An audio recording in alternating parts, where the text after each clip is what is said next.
ZYH 754, 870 kHz, AM. Rádio Universitária, Goiânia. Emissora da UFG.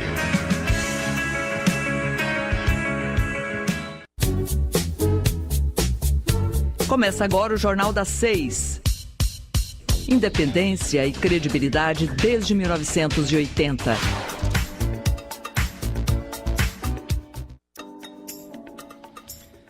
Olá, boa noite, 6h04. Está começando o Jornal das 6. Eu sou Rodrigo de Oliveira e fico com você até às 6h30 da noite. Hoje eu tenho a companhia da repórter estagiária Camila Braunas. Boa noite, Camila, tudo bem? Boa noite, Rodrigo. Boa noite a todos os ouvintes. Lembrando que o programa vai ao ar pela 870 AM e também pela internet no site radioufg.br. E você pode nos acompanhar também pela página da Rádio Universitária no Facebook e pelo aplicativo Minha UFG. Fique ligado. E o presidente dos Estados Unidos, Donald Trump, se encontrou com o ditador da Coreia, o Kim Jong-un. Finalmente, né? O encontro foi em Singapura. Após meses de negociações entre os governos dos dois países, os dois líderes apertaram as mãos em território neutro, num ato que tranquiliza o resto do mundo em relação à tensão nuclear entre os dois países. Para falar sobre esse assunto, nós estamos na linha com o professor de Relações Internacionais da UFG, Carlo Patti. Boa noite, professor, tudo bem? Boa noite, Rodrigo. Tudo bem, e você? Eu estou bem, muito obrigado por falar conosco aqui no Jornal das 6. Obrigado pelo convite e boa noite também aos ouvintes. Professor, o que significa para o mundo esse aperto de mãos entre Donald Trump e Kim Jong-un? Então, para o mundo tem claramente uma elevadíssima carga simbólica, né? Porque é o momento em que se tenta eliminar a tensão naquele que ainda é um contexto quente da Guerra Fria, ou seja, da Coreia do Norte, dessa presença de armas nucleares na Península Coreana. É a primeira vez também que um líder do Estado pária como a Coreia do Norte encontra o líder da principal potência do mundo, os Estados Unidos. Uhum. Então tem uma elevadíssima carga simbólica, porque é o momento em que claramente se elimina aquelas ameaças de uso de armas nucleares por parte dos dois países, sobretudo por parte da Coreia do Norte, e possíveis retaliações por parte dos Estados Unidos. Esse encontro ele serve como uma espécie de calmante para os nervos do resto do mundo? Ultimamente, as relações entre os Estados Unidos e a Coreia andavam tensas, né, professor? Andavam muito tensas, exato. Como estava dizendo, havia ameaças contínuas. A Coreia do Norte testava as suas próprias armas nucleares e os Estados Unidos ameaçavam poder usar a sua própria potência de fogo na área. Mesmo o encontro em Singapura teve o risco de ser anulado. Foi estabelecida essa agenda poucas semanas atrás. Agora, professor, a Coreia prometeu promover uma desnuclearização completa, né, em um processo que deve começar em breve, segundo os líderes, né? Dá para confiar nas promessas de Kim Jong-un ou ele não tem mais para onde fugir nessa altura aí das negociações? Então, em realidade, as promessas feitas são muito vagas. No documento que foi assinado hoje, no encontro, não houve uma promessa de desnuclearização, né? Isso não ficou tão claro. Então, o que assistimos, em realidade, é um encontro entre os dois líderes, onde, de qualquer forma, as promessas não foram colocadas no papel, né? O processo de negociação começará somente na semana que vem, mas é preciso saber que esses negociados, esses encontros entre emissários da Coreia do Norte, emissários dos Estados Unidos, nesse caso o encontro foi o topo, né? Não são novos. Desde a década de 90 que está se tentando negociar e evitar a possibilidade de armas nucleares na região, e agora a necessidade será aquela de desmantelá-las.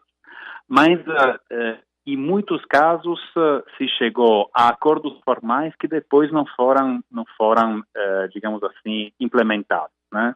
Então, provavelmente, aquele que foi acordo tem uma alta carga simbólica, como falei antes, mas os resultados práticos não são ainda tão evidentes, né? E precisará esperar ulteriores negociações para ver se efetivamente poderá ter uma desnuclearização efetiva da Coreia. O que foi acordado é que os dois lados ficam numa posição de congelar o lado de um lado e do outro lado congelar aquelas que são os exercícios militares juntos entre os dois países, entre Estados Unidos e Coreia do Sul. Professor, inclusive, já há quem diga que o Donald Trump é candidato ao Prêmio Nobel da Paz, né, por ter se encontrado com o líder norte-coreano e, antes disso, por ter sido peça fundamental nessas negociações aí da desnuclearização da Coreia.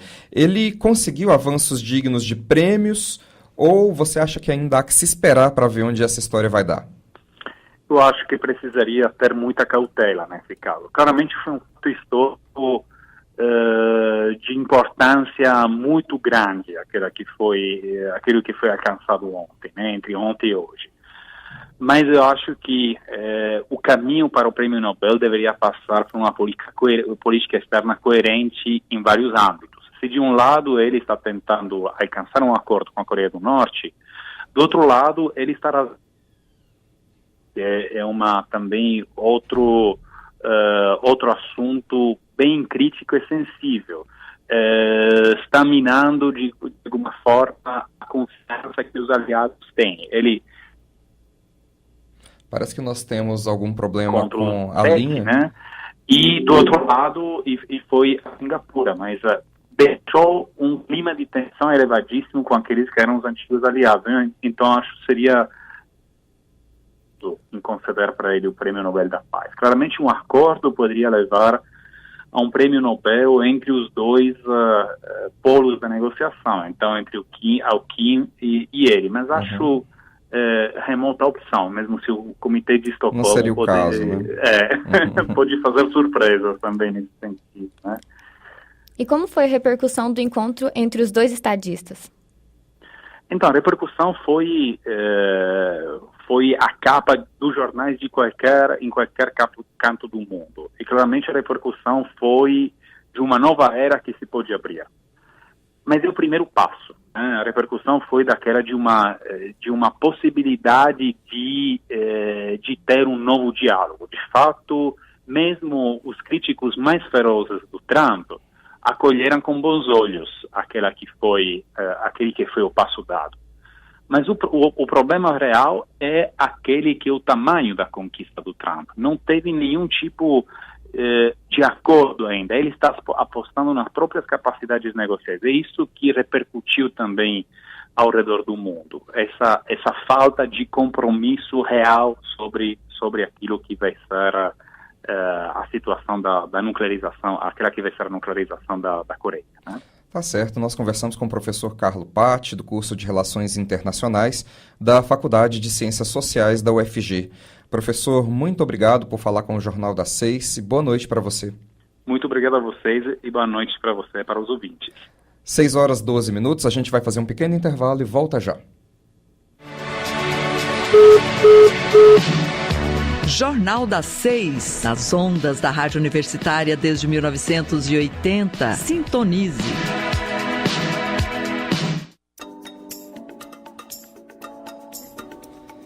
A CEI das Obras, a Comissão Especial de Inquérito que investiga irregularidades em reformas de parques e hospitais da capital, ouviu ontem o presidente da AMA, Gilberto Marques Neto. Na próxima segunda-feira, a CEI quer ouvir a secretária de Saúde do município, Fátima Murué, como informa o repórter estagiário Lucas Polinário.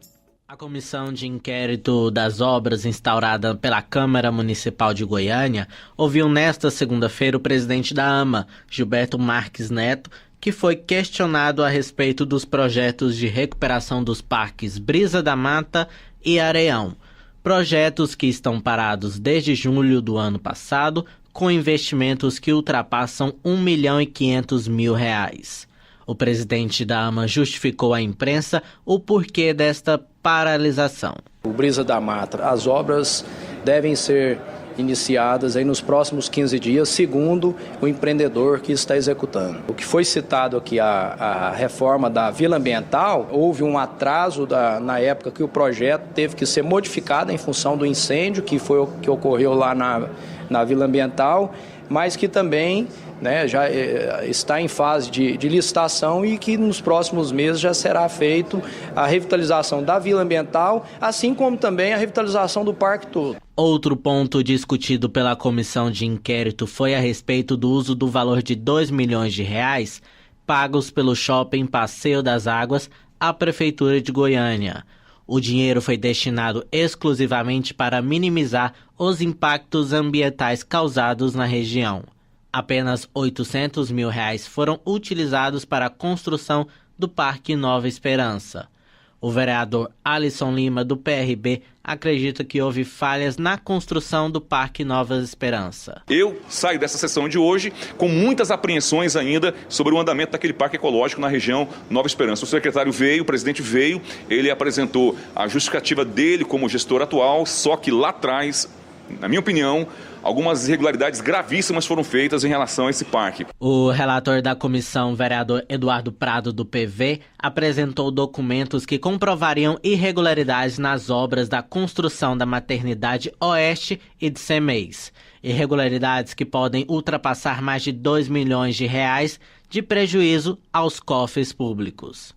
A secretária Fátima Muré, de uma forma até, eu digo, absurda, assinou aqui um termo com a empresa de paralisação da obra por prazo indeterminado. Agora, como você, gestor, assina um termo de paralisação de uma obra de uma relevância inestimável numa região que precisa de hospital, precisa de maternidade, nós estivemos lá de forma indeterminada. E o CEMEIS, se não resolver até novembro, são aí quase R$50 milhões nos terços mês. Nós vamos rasgar dinheiro e jogar fora também o dinheiro do cidadão que paga o tributo de uma forma eficiente e, logicamente, todo ano nós temos que pagar tributo.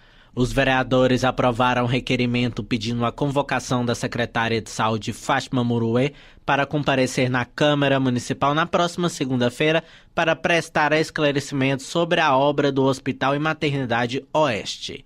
Para a Rádio Universitária em Goiânia, Lucas Polinário. Agora a gente vai falar de Copa do Mundo, né, Camila? O futebol é de fato uma paixão do brasileiro e é um dos esportes mais conhecidos e praticados no país. E época de Copa do Mundo, então, não tem jeito, né? A nação se mobiliza e todo mundo fica ligado no maior evento esportivo do planeta. A Copa do Mundo desse ano será na Rússia e terá início na próxima quinta-feira, dia 14 de junho. E devido à diferença de fuso horário, a maior parte dos jogos terá transmissão em horário comercial aqui no Brasil. A maior parte das empresas está fechando acordos informais para liberar os funcionários no horário dos jogos, o que não é uma obrigação, de acordo com a gerente de recursos humanos da Dinâmica Engenharia, Luciana Lima.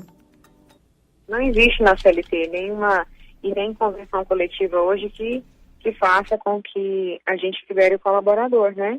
E a intenção da empresa de dispensar o colaborador é questão de patriotismo mesmo, até porque o colaborador, ele não vai estar com a cabeça voltada para o trabalho, né?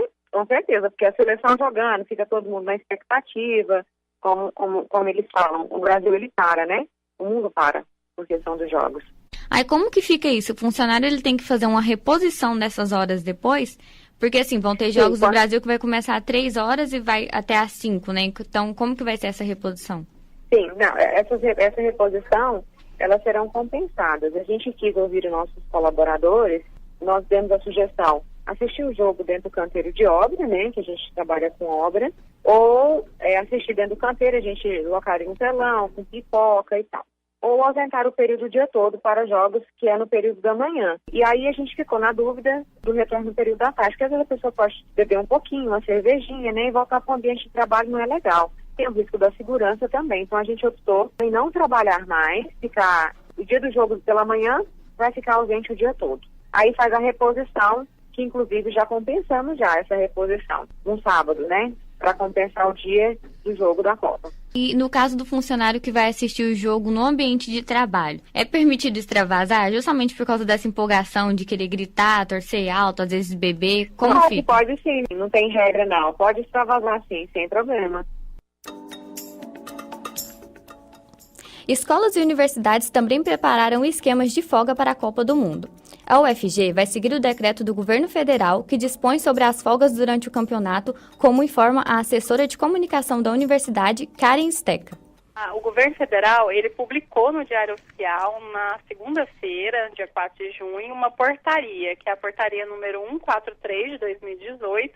Nessa portaria, está definido o horário de funcionamento dos órgãos e entidades da administração pública federal nos dias de jogos do Brasil durante a Copa.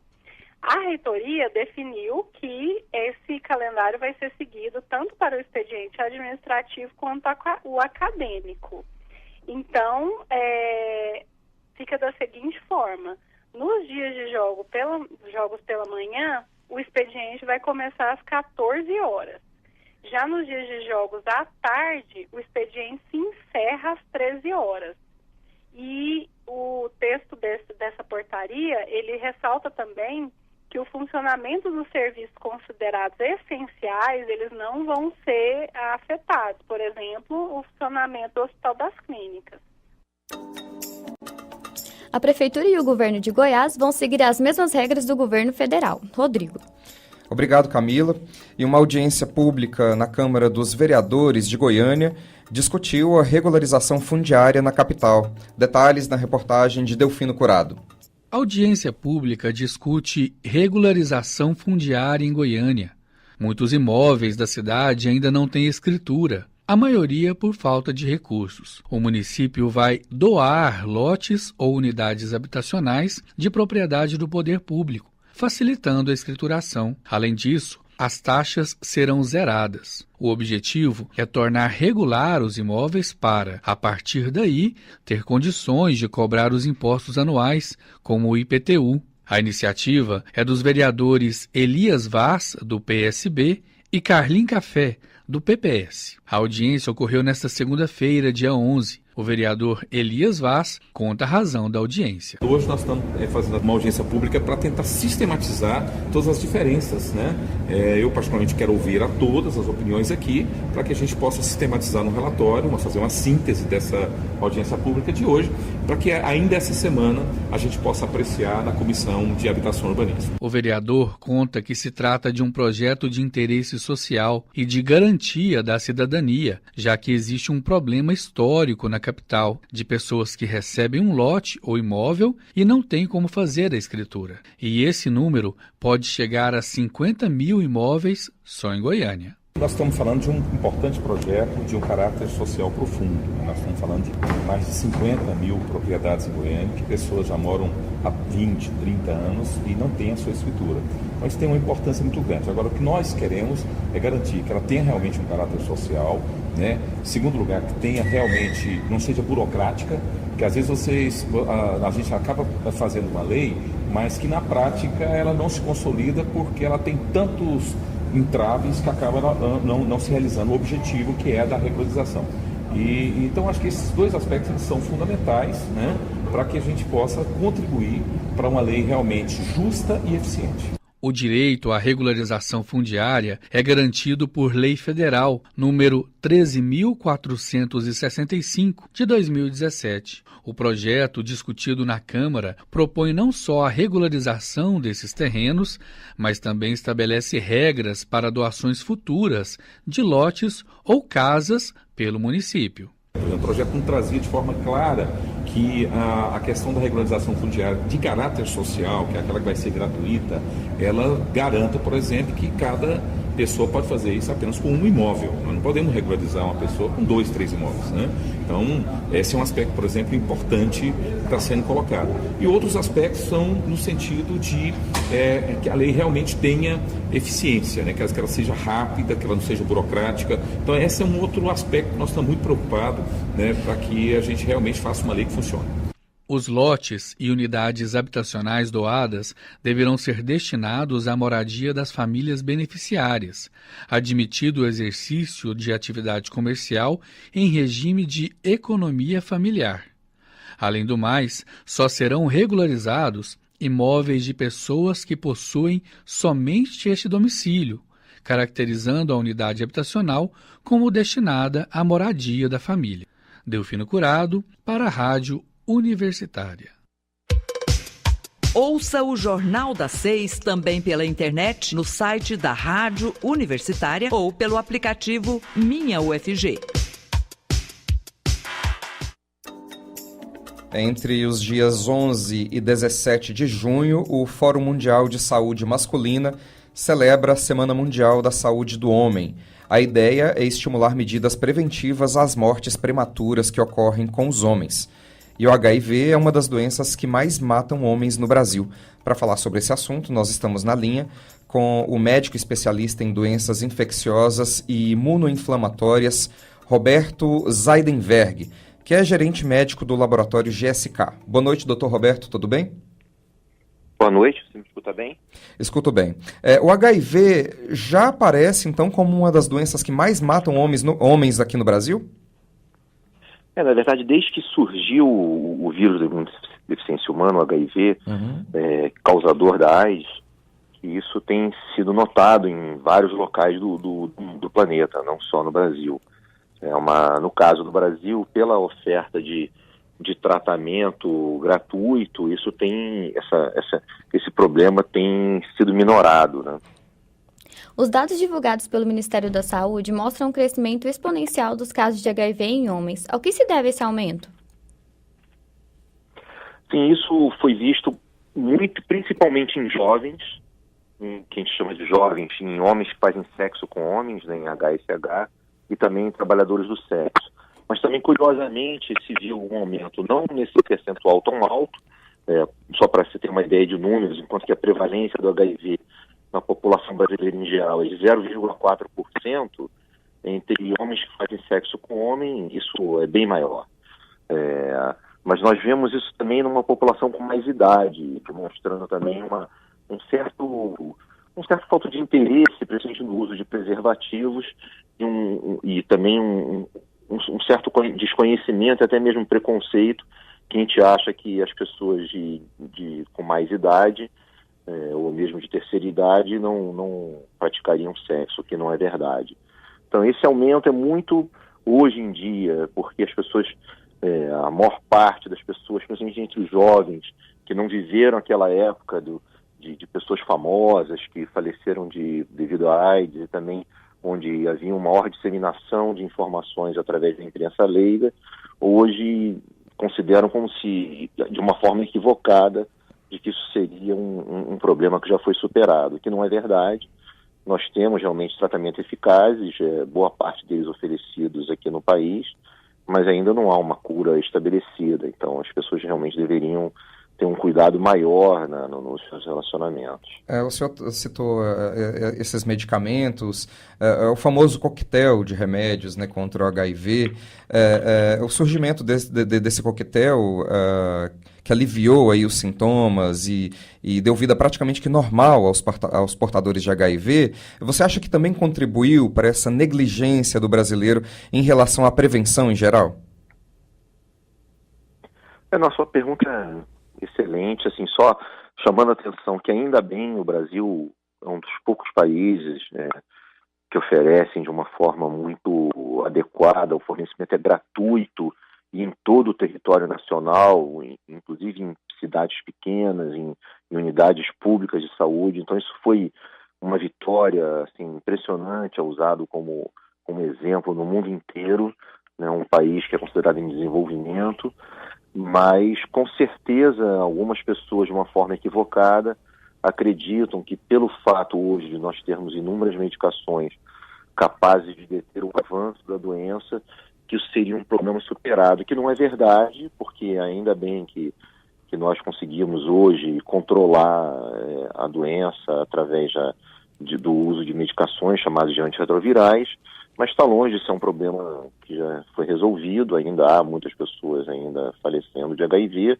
e mesmo entre aqueles que tomam a medicação, que ficam muito bem, sim, lembrar que é uma doença crônica, como ainda não tem cura, em que você imaginar hoje que um jovem, por exemplo, de 15, 16 anos de idade, começar a utilizar uma medicação, mesmo que seja potente e com poucos efeitos colaterais, vai ter que usar aquela medicação diariamente, o resto de sua vida, já que a gente não tem cura. Então, se imaginar hoje uma pessoa que vai viver até os 80 anos de idade, quanto tempo que essa pessoa, seja homem ou mulher, vai ter que tomar uma medicação diariamente. É um super transtorno, né, doutor?